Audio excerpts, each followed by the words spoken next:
Hello everyone. In our continuing effort to advocate for adding vehicles to your BattleTech games, I dusted off my copy of the 3067 Technical Readout. Inside are a plethora of units with interesting artwork. Thankfully, this isn't an art critique channel, so we could focus on some of the cool tanks inside instead. I've picked 4 that I think would be fun to try out with your next game. I have no specific criteria for picking these beyond looking for unique loadouts, an unexpected role, or just all-around usefulness on the battlefield. There are no numbers or grades, none of that will be in the midterm. Our first vehicle that I think needs some love is the Mantovole attack tank. What it lacks in an easy-to-say name, it makes up for with a colorful backstory that'll make the accountant in all of us smile. Weighing in at 70 tons, this inner sphere Omni tank demonstrates many of the design principles that the Lyran Commonwealth is known for, specifically big heavy guns and manipulation of a financial bureaucracy. Don't worry, I'll explain.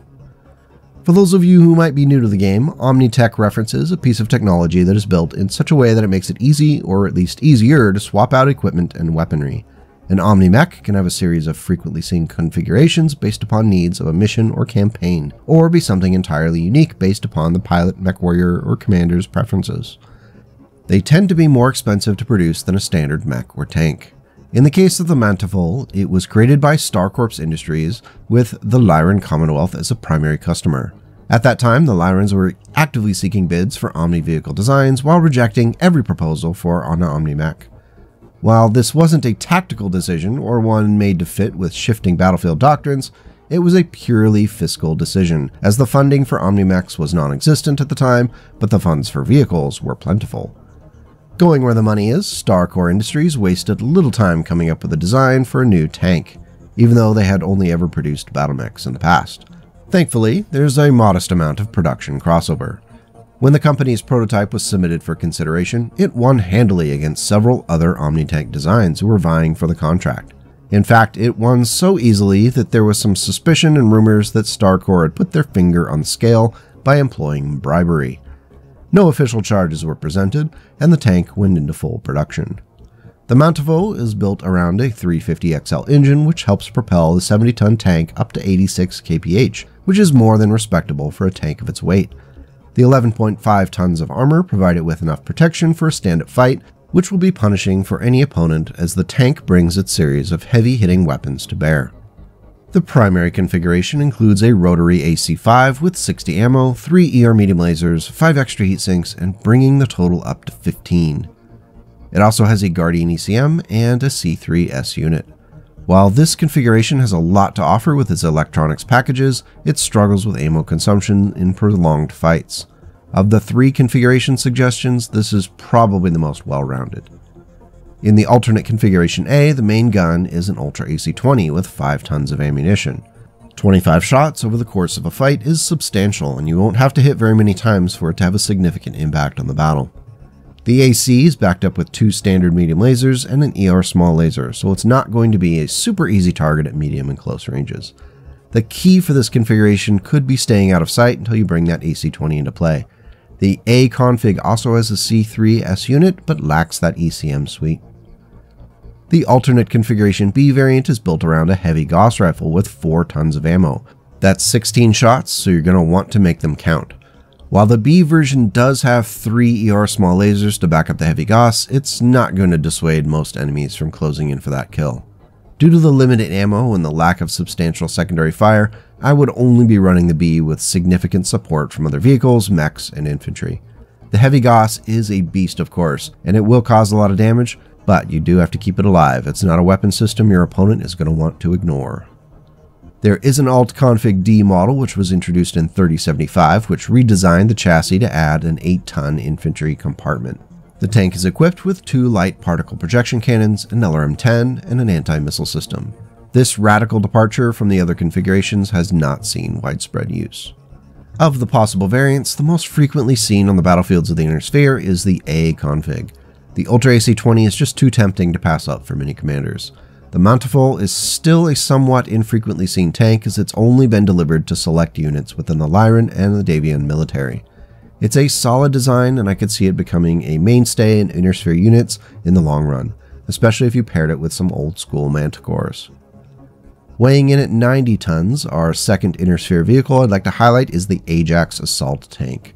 General Motors, which is inexplicably still a thing in 3065, apparently had success in creating a series of tanks which included the new Omni-Tank design. Along with the Star Corps and their Mantovole, GM hoped to capitalize upon the interest from the Federated Commonwealth in new tanks. The Ajax was conceived as a mobile modular heavy weapons platform. What it lacked in speed, it more than made it up for with armor and weaponry. With 19 tons of armor over its frame, the Ajax can take a considerable amount of punishment before being at risk. The 40 tons of space for equipment and weapons makes for a delightful playground for a designer. There are 4 common configurations that we'll discuss, but remember, these are not the only options. The primary configuration of the Ajax is armed with a Gauss rifle, an Ultra AC-10 as the heavy hitters, along with 2 medium pulse lasers and a Streak SRM-4 to keep it hitting at close range.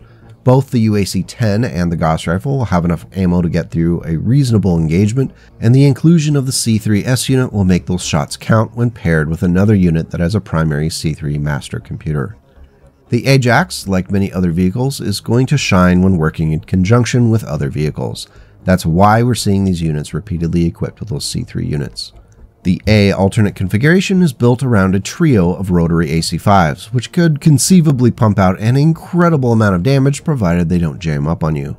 It includes 9 tons of ammo, which you're going to need if you're going to fire all 3 of those autocannons for very long. With only 3 tons of space left to spare, the A-config Ajax spends them on an ER small laser, Guardian ECM suite, and a C3S unit. What we have with the A-config is the possibility of a tremendously powerful fire support tank if the fates are on your side and the jams are avoided.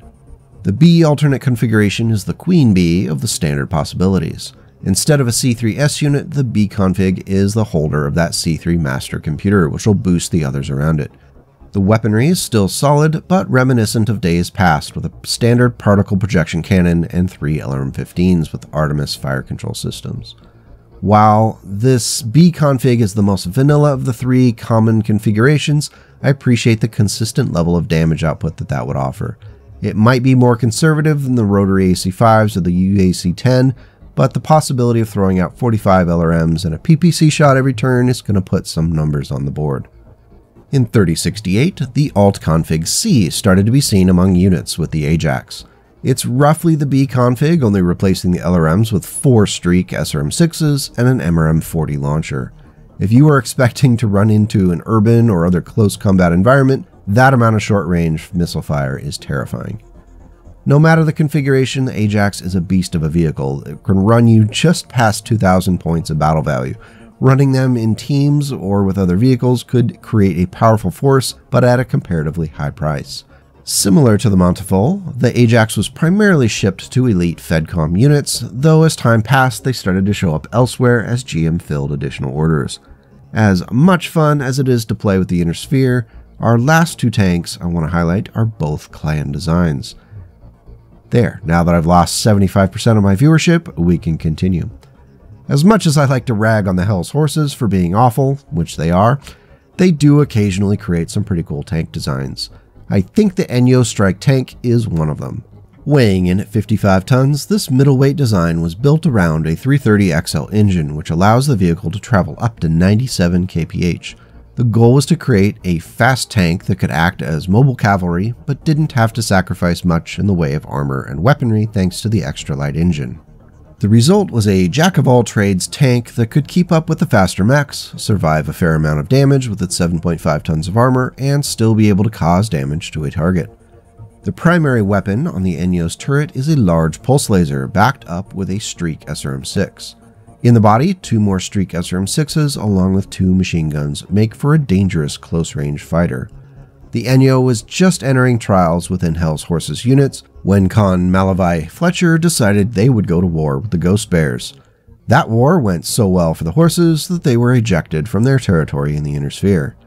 However, this loss didn't deter the horses from their grand plans, and the production of the Enyo went forward under the new Con, James Cobb. Full production commenced in 3063, with new Enyos delivered to horse galaxies which had suffered the worst from the war against the Ghost Bears. Even though the performance of the tank has been somewhat lackluster, I think it's due largely to factors beyond that of the Enyo. At 1500 battle value, the tank is a bit of an investment. However, its mobility and weapons could make for a pretty potent hunter of light and medium mechs and vehicles. If you're looking to kit out a mixed arms unit for a clan force, the Enyo is absolutely a solid consideration if you're looking to move fast and put fire on targets. Our last tank for the day is not a Hell's Horses design. Shocking, I know. The Heimdall ground monitor tank is a monstrosity at 95 tons. It was created by Wolf scientists who were tasked with designing something that could hold a battle line even under withering fire. The Heimdall's 22 tons of armor create a nearly insurmountable wall of protection between the crew and any opponent. The armor value on the front panel is 106, just in case you need that raw number. Though the Heimdall is technically an omni-tank design, its two largest weapons, a pair of LB-10Xs, are permanently fixed to the front of the vehicle. This is interesting as it limits loadout options, and the fact that they're attached to the hull limits their ability to fire in any direction with the turret rotation.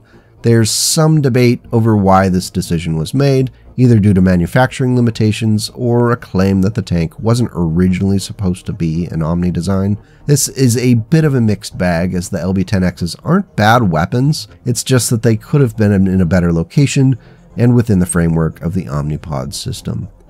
The Heimdall isn't going anywhere fast with a top speed of 54 kph, though that's really not its purpose. It's supposed to sit somewhere and just dominate, which it will with those previously mentioned LB-10Xs and any additional weaponry. The primary configuration adds a heavy large laser and 3 streak SRM-4s in the turret along with 8 additional heatsinks. This adds a considerable punch to those LB-10Xs and some short-range defense. The Alt Config A adds 1 ATM-12 to the turret and a heavy medium laser. This gives the tank some flexibility, though I would hesitate to pick it for battle as it's going to be spreading a lot of its damage out already with the 2 LB-10Xs unless you're using the solid shot mode. It lacks the punch through that a heavy large laser provides in the primary configuration.